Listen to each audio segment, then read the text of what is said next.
విజయ జయము మహారాజా.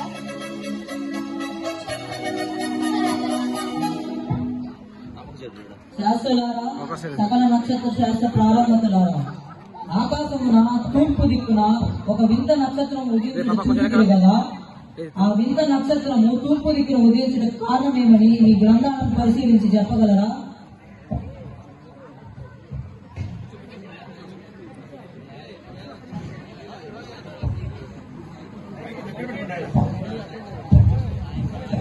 మహారాజా చిత్తగించుడు.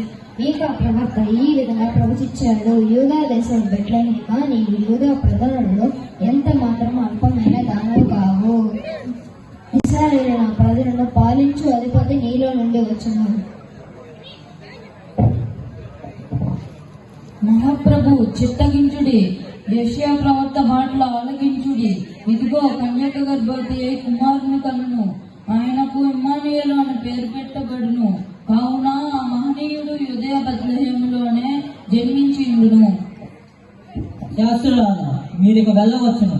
మీరు మాకు తెలియజేసిన ఈ విషయము ఇంకెవ్వరికీ చెప్పకూడదు. ఇది నా ఆజ్ఞ, జాగ్రత్త.